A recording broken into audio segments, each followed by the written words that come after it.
انتي وانا وكلنا في اعماقنا الالوان، في كل واحد مننا في بداخله فنان. المشاعر ريشته تلون الازمان، والدنيا ايش غير لوحة ويرسم الإنسان.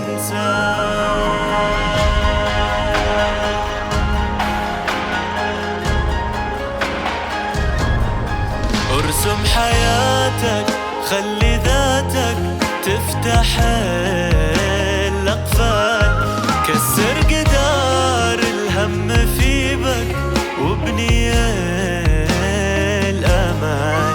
أجمل الأفكار تولد من الأحزان، والدنيا إيش غير لوحة ويرسم الإنسان.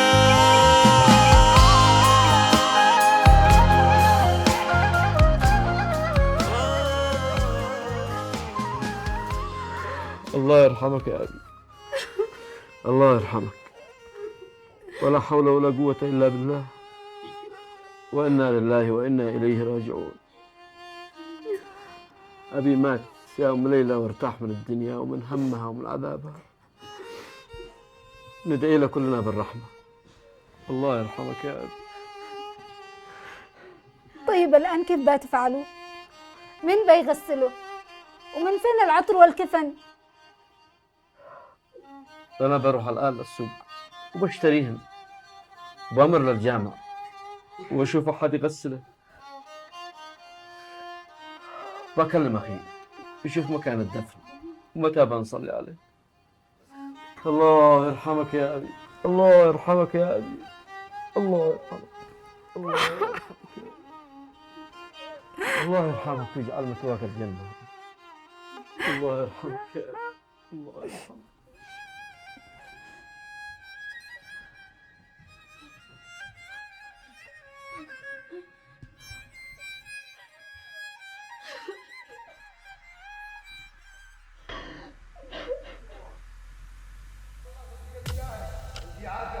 ما حد يقول لي لا، وافقت وانتي مبسوطة. السيارة خالد، وانا ما حد يقول لي لا وانتي عارفة. يلا يا عروسة كل شيء مجهز. ما حد يقول لي لا. يلا يا عروسة يلا كل شيء مجهز. انتي عارفة ما حد يقول لي يلا السيارة خالد. أنا مش هروح معاكم، أنا ما وافقت. وليد لا تمزح معي.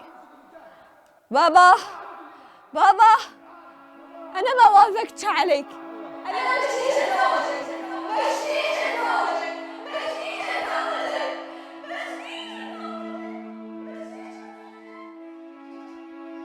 ليلى، ليلى، هيا بنتي قومي كلي ليش أي حاجة.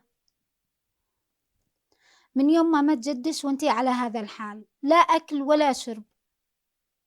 يا بنتي انتي هكذا بتعذبي نفسك بتعذبي جدش في قبره.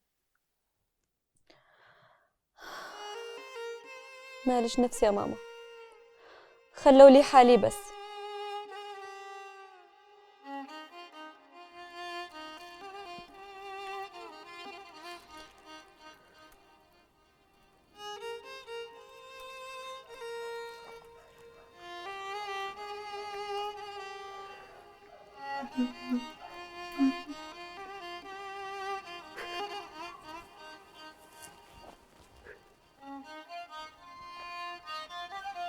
اشتقت لكم كثير، اشتقت لكل شيء.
مالك من اول تلفتي لي؟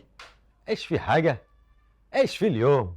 اليوم يوم مميز. يوم العطور العالمي. كمال، أنا هدر من صدق على فكرة. وانا اتكلم معك بجد، من اول كظمتينا بحقك العطور هذه، يعني قدوا لقفي الهبنه. يلا كيه شل الشماطر حقك ودخلي داخل.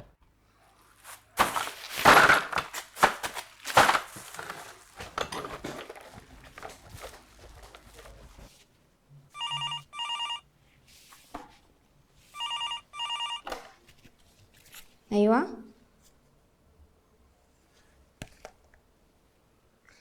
طيب الآن واقع.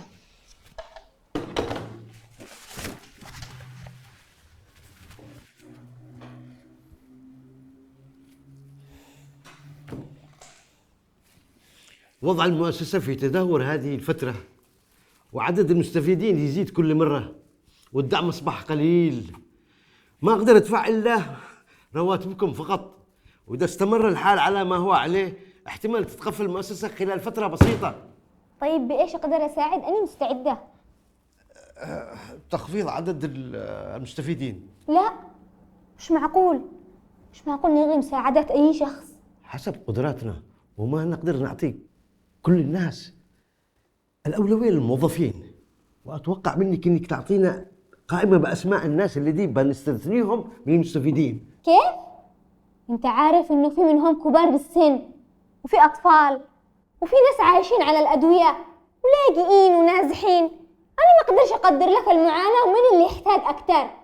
هم راكنين على الله ثم على المؤسسة هذه، وما نقدرش نتخلى عنهم هكذا. وبعدين حرام، دول مش مجرد أسماء على ورق، هادون أرواح. المعذرة يا أستاذ، أنا بخرج شوية.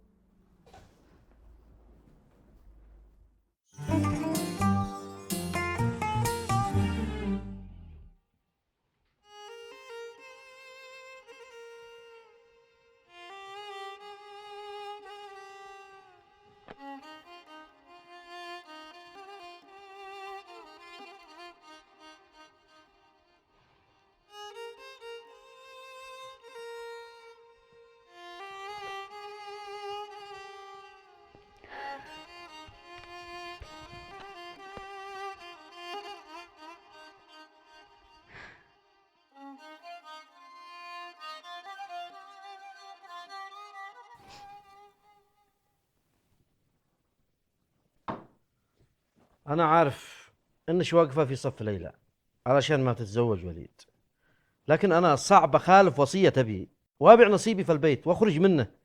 تذكري كم رضى بي وكم زعل لما خرج أخي من البيت. ليلى بتحب دراستها ومستحيل تفلتها بأي ثمن، ووليد ما يسمح لهاش تكمل تعليمها. لا أنا مع درميش بنتي في النار بيدي. أنا عارف إن ليلى مش مقتنعة بوليد، وعمها يشتي نصيبه في البيت عناد لنا. أنا داري طباع أخي شمات، لكن يمكن ابني يطلع غير. وبعدين في الأول وفي الأخير وليد ابن عمها وشكله بيحبها. لا، أنا ما أقدرش أكلمها بالموضوع الآن، وخصوصا إن جدها عاد ومات ما قدلوش كثير. كيف أفتح معاها الموضوع؟ يا أم ليلى، أخي لا يعرف لا حزن ولا يعرف رفض، وطول عمره يعرف حاجة واحدة، إن الفلوس تشتري كل شيء. أخي عارف بنقطة ضعفي، وعارف إني ما بقدرش أخالف وصية أبي وأبي على البيت.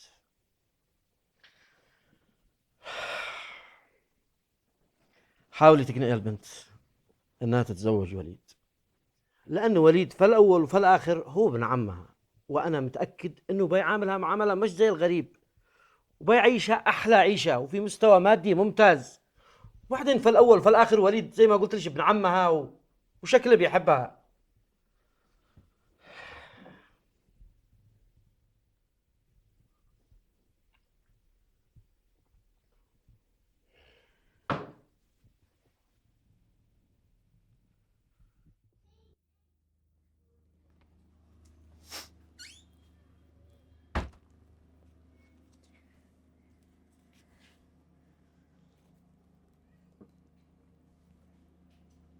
كل شيء تمام.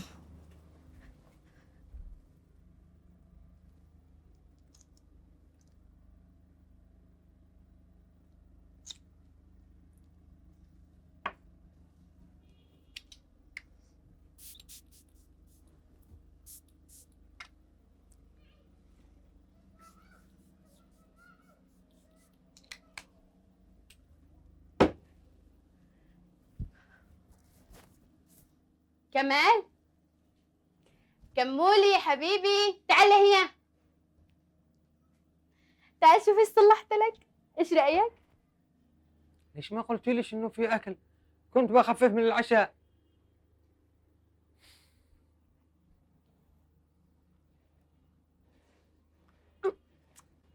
مالك كده بلا طعم؟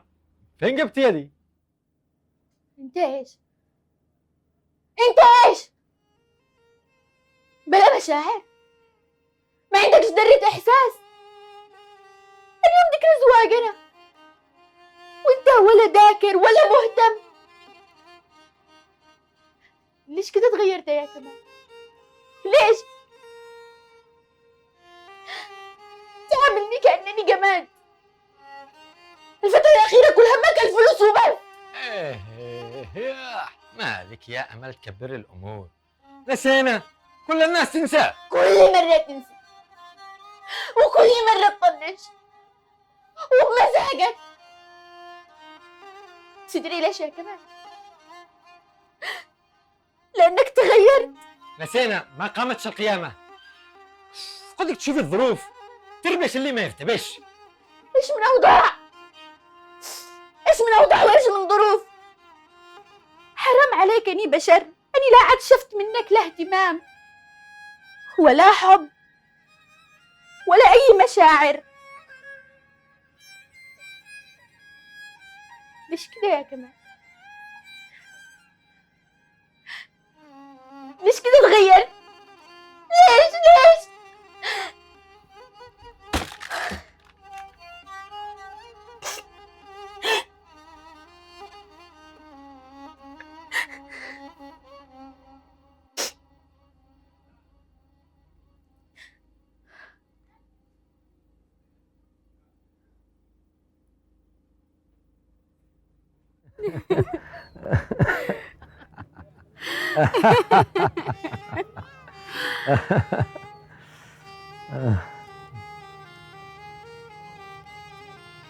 شو ايش قلت لك؟ وانا كمان شوفي ايش قلت لك. الله على حلاوة. يا سلام، احلى كرفتة.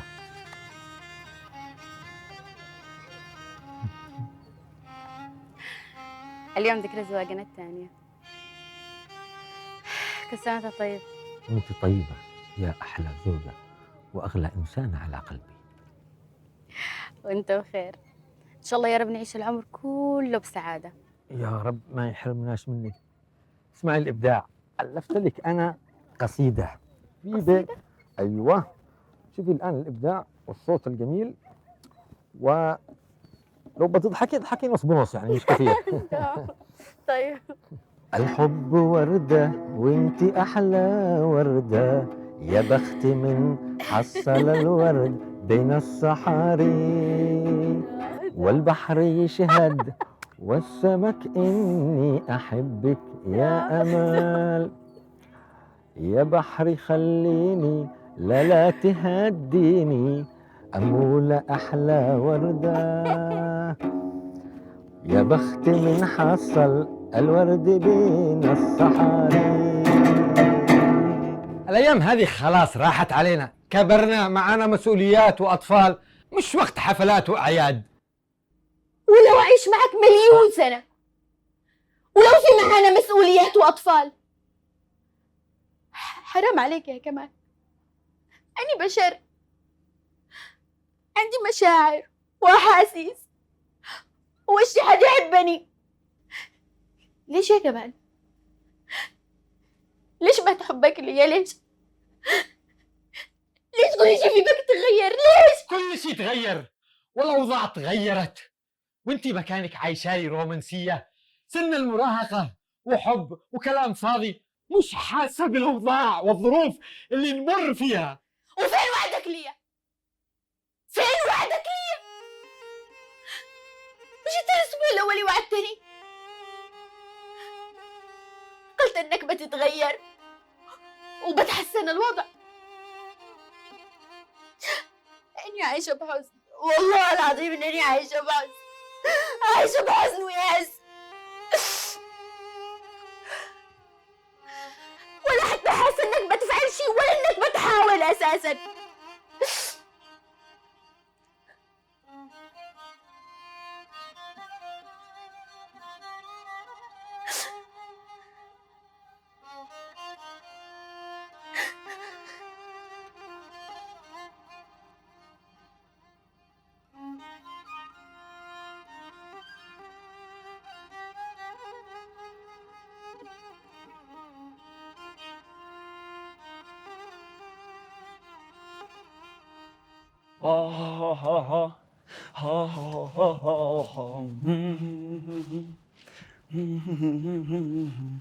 يا سلام، شوية بس يا محمود. محمود قل ما شاء الله فنان. وسامة فنان فنان، الله يفتح عليك. كيف اللهم صل على النبي. ايوه، قين قين قين قين قين قين قين والله ضبطها. نعيد. قين قين قين قين قين قين عقنا نوله. قين قين قين قين. يا محمود، محمود قاعد تجنني انت. ايش الحباله والجن اللي بتسويه؟ جالس ترقص من اول ساعه وانا اصيح لك وانت ما بتسمعنيش، وطول النهار ادورك من مكان لمكان عشان جاب الزباين، وانت تتصور وتترقص. فين بتروح؟ ايش بتفعل انت؟ كيف يا شيف علي؟ يعني انت بصرنا الناس اين يسرح؟ اين يستخدمك الناس؟ وبعدين اللي اعمله انا هو ما هو شباله ولا وجنان، هذا فن. بس انت ما تركتليش فرصه. فرصه ايش؟ ايش من فرصه؟ فرصه سعيده ان شاء الله. اترك لي فرصه اسبر عملي واثبت امكانياتي ان انا انسان فنان، انسان عظيم.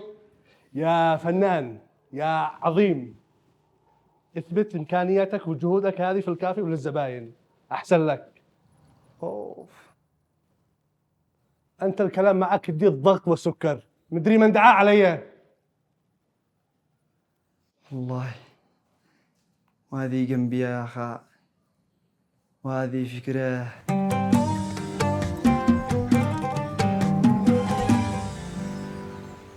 مش عارفة إيش حصل لي. موقفي كان غبي وبالغت برد فعلي. حسيت بالغضب والحزن على معاناة كل هذول الناس.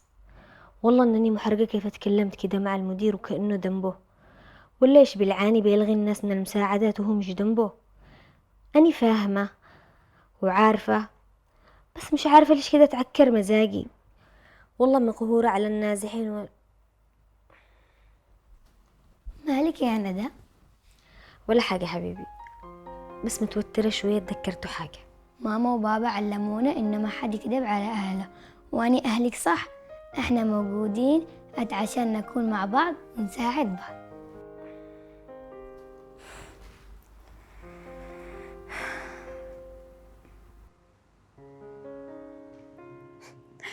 ندى لا تقلقيش، اللي انت سويتيه مش غلط، بالعكس هذا شيء إيجابي إن انت تهتمي بالمحتاجين.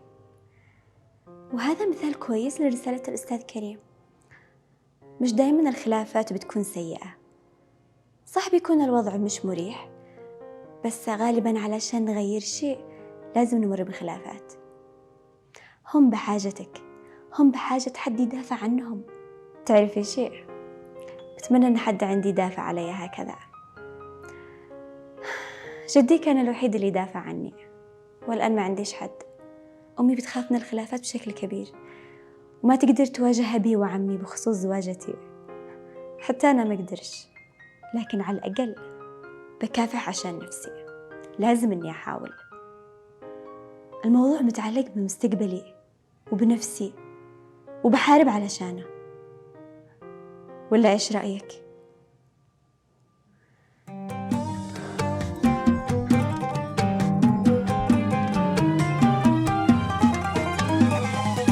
هذا هو الوضع المالي للمؤسسة حسب كلام المدير.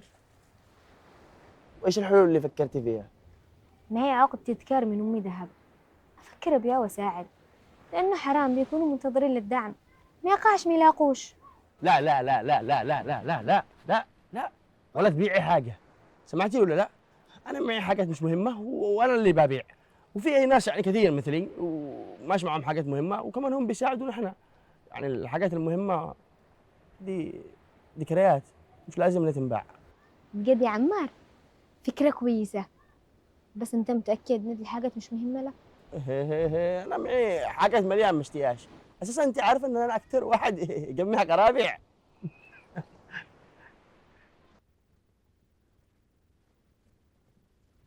كيف انت يا بنتي؟ الحمد لله. طبعا ابوش رجع وكلمني في الموضوع مرة ثانية. انا عارفة يا ليلى ان انت تشتي تكملي دراستك ورافضة الزواج من وليد، لكن يا بنتي انت دارية بظروفنا، وابوش اقترح انه يشترط عليه ان انت تكملي دراستك، وهكذا ما نكونش خالفنا وصية جدش، لأن إحنا يا بنتي مش قادرين نشتري نصيب عمش في البيت. لو على الفلوس فأنا ممكن أدور على وظيفة وأشتغل، حتى لو اضطريت إن أنا أشتغل 12 ساعة باليوم، ولا إني أتزوج شخص ما أحبه. وليد مش قد المسؤولية، حتى لو وعدكم إنه بيدرسني ما بيدرسنيش. حتى لو اشتغلتي 12 ساعة يا بنتي مستحيل نقدر نسدد نصيب عمش في البيت. أنا مش سلعة تبيعوا وتشتروا فيها، ووليد مستحيل يشتريني بفلوس أبوه. أنا مش عارفة ليش أنتي دائما بتكسري كلامي. من زمان وعد أنتي صغيرة هكذا، أنتي ما طلعتيش لخوش. هذه المرة الموضوع مش لعب ولا عشان الشغل. أنا كمان ما أحب الخلاف معك يمه، أنا أحبش، لكن خلافنا على هذا الموضوع ضروري لأنه بيخص مستقبلي. الأستاذ كريم نشر على هذا الموضوع اليوم، وأنا بعمل الشيء الأفضل لي، ويمكن الشيء الأفضل لنا كمان. بحصل شغل وأحصل فلوس وبنكون سعيدين. يمكن إذا سويت الشيء اللي انتوا تتوقعوه مني بتكونوا سعيدين وفرحانين، لكن أنا بكون حزينة وتعيسة. يمكن تكون هذه وجهة نظرك الآن، لكن بعد 5 سنوات وقد أنتي متزوجة على وليد بتكوني تتذكري هذا الكلام وتضحكي. لا يا ماما، 5 سنوات بكون فيها درست وتخرجت ومعي شهادة وبنشتغل وبتكون الأمور تحسنت. بدرس واتخرج وبتفخري بي وأكون سندك. يا ماما أنا مش مرتاحة إنك وبابا زعلانين، وأنا أحبك وأحترمك وفاهمة وجهة نظرك، بس الشيش تفهمي وجهة نظري. هذا الشيء مش سلبي، شوفي كيف بنناقش أفكارنا، هذا الشيء كويس. طيب يا بنتي، الله يكتب ما فيها الخير.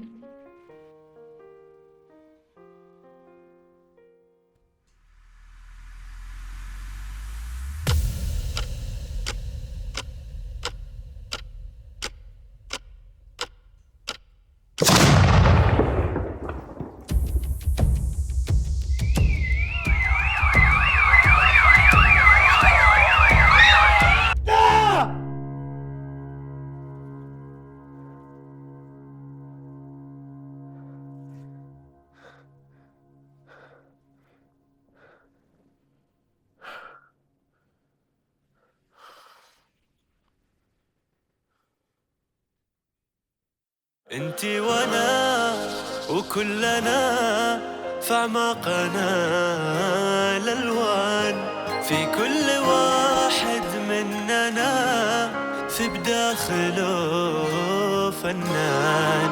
المشاعر ريشته تلون الازمان، والدنيا ايش غير لوحة ويرسم الإنسان.